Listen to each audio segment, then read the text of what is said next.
Well, sometimes I go out by myself and I look across the water. And I think of all the things, what you're doing. And in my head, I paint a picture.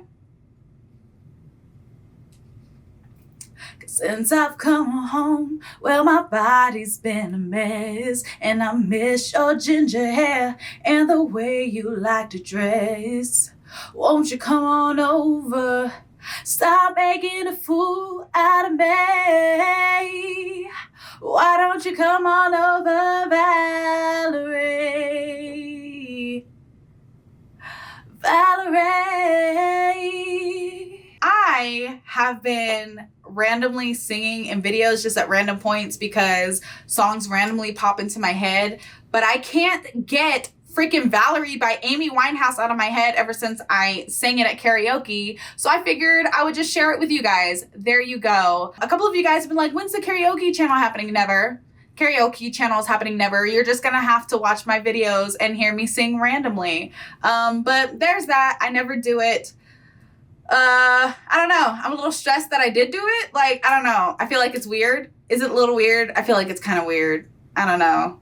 You guys see like the anxiety on my face as I now realize that this is a thing that I've done. But we're just gonna leave it there. We're gonna leave it there, and it's gonna be good. And you guys are hopefully gonna enjoy it, and hopefully you guys didn't just like immediately turn off the video once I started doing something and you were like, what the fuck is going on? What up, Ho Biscuits? It's your girl Skitten. Completely forgot to say that part.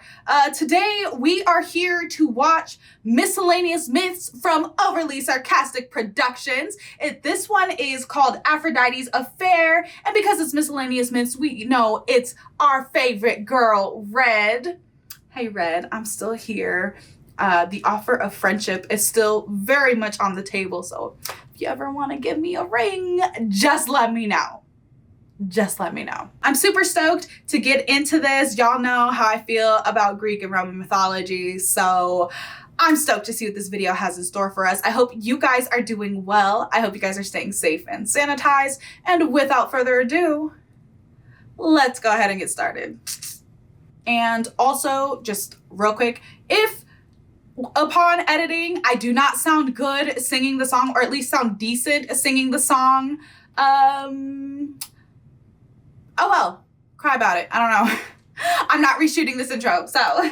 In the giant spaghettified mess that is the pantheon of Olympian gods, there are a number of relationships that could be charitably described as unhealthy. It is a colossal mess of affairs and love children and plenty of revenge that benefits precisely nobody except Aphrodite, goddess of passion and love, who enjoys nothing more than relationship drama, and when she can't find it, she will create it. Though she can't take credit for all the drama, she certainly seems to have a hand in the majority of it, encouraging love affairs and directing Eros to break a few hearts when it's a slow week or she's bored or it's a day ending in Y. You know that tweet where it's like, think of the messiest bitch you know, it's a man, ain't it? That's not true, really, because Aphrodite is probably the messiest bitch I know. But, I mean, technically, she's a goddess, so does she really have a gender? Unclear. But while wrecking other people's lives is good, clean fun, Aphrodite's own love life is a rather complicated and fraught affair, pun intended. Early attestations from Homer in the Iliad describe her as happily unmarried and a consort to Ares, god of war, Natch. But then Homer's Odyssey cites her as married to Hephaestus, god of the forge and brother to Ares, while still consorting with Ares on the side. This is a bit jarring for several reasons. Aphrodite is the universally desired goddess of lust and attraction, while Hephaestus is, shall we say, not the most polished hammer in the forge.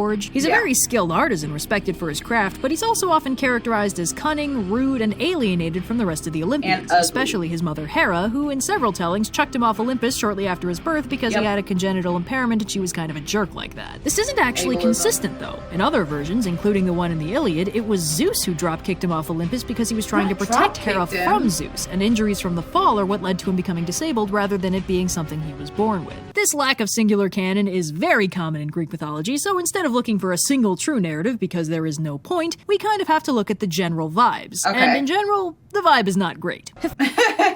You're killing the vibe, Hephaestus. You're fucking it up for everybody. Hephaestus is broadly respected for his work and very little else, while Aphrodite is loved for her beauty, while generally feared and disliked for how much trouble she causes. Right. Pairing them up is inobvious, to put it mildly, and Homer doesn't really explain how it happened. Later stories eventually came up with explanations for how the odd couple came to be, and how a goddess who could have any husband she wanted ended up with the guy it kind of felt like nobody would ever pick. One popular explanation was that Hephaestus trapped his mother Hera with a trick throne, and then demanded Aphrodite's hand in marriage in exchange for setting her free. Oh, okay. In other anecdotes, Zeus was apparently tired of everyone fighting over Aphrodite and married her off to Hephaestus to make the yelling stop. You may note that while these stories explain how the marriage happened, they don't really explore their relationship or how they feel about each other. The general consensus is they're not very functional, but we rarely get a look into how dysfunctional they actually are. The way I think of Aphrodite and Hephaestus is kind of like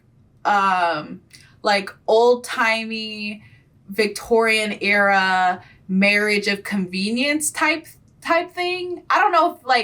I read a lot of historical romance novels, which are basically just porn. But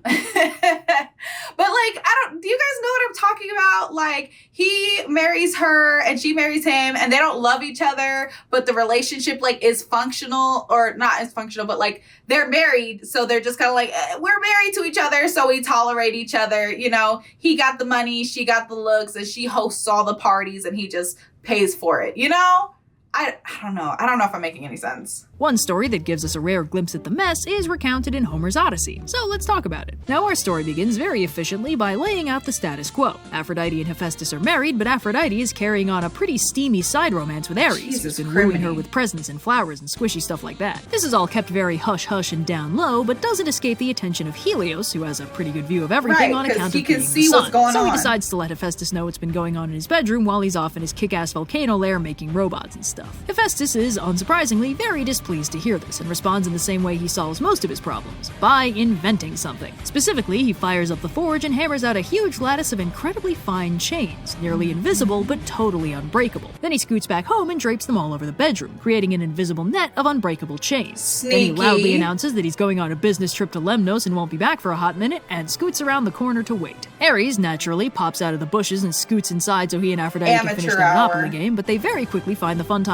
scuttled by the golden net, which tangles them up and leaves them completely trapped. Hephaestus pops out of the woodwork and summons all the other Olympians to come see what he's caught. Poseidon, Hermes, and Apollo pop down to see what all the fuss is about, but the rest of the gods catch one glimpse of exposed god booty and decide they've probably seen enough for one day. We gotta go. So Hephaestus is, unsurprisingly, pretty pissed about the whole situation. He knows he's not exactly a prize in the looks department, while his brother Ares is a chiseled specimen of masculine vigor, but just because he gets it doesn't mean this isn't a pretty spectacular violation of the marriage agreement, and he's not about that. Like, damn, bitch, I know I'm ugly, but you ain't gotta disrespect me just because I don't look good. You can at least treat me with some decorum. The plan is to keep them in the net until Zeus agrees to refund the dowry he paid when he married Aphrodite. The fact that this implies that he bought his wife and is now requesting a refund is just a smidge fucked, but it's not like the rest of the situation is any less fucked, so Now, Apollo and Hermes think this situation is absolutely hilarious, but Poseidon is taking the whole thing a bit more seriously and asks Hephaestus to let them go. Poseidon tells Hephaestus he'll get Ares to pay the damages instead of Zeus, since it's more Ares' fault, but Hephaestus is reluctant because what if Ares doesn't pay? So Poseidon just promises that if Ares goes back on the deal, he'll just cover the price out of pocket. Hephaestus, satisfied that he's getting his refund either way, releases the lovers. It's unclear if any lessons were learned that day, but the world certainly never forgot Hephaestus' great innovation of using chains in the bedroom. Why do they have him staring so hard at her in this picture? This intense ass stare. This is not, no, I don't like this. I don't like this. Also, why is Ares looking at me? Look away, sir. Be ashamed. Look at the floor or something. Don't look at me. Don't look at me. There's no pity here. There's no sympathy for you guys here. The fact that Poseidon was like, hey, bruh, like, even if he's not good for it, I'm good for it. I got you. I got you, homie. Like, I like that. That's a real, is Poseidon his sibling? Or his, like, is it his cousin? His nephew?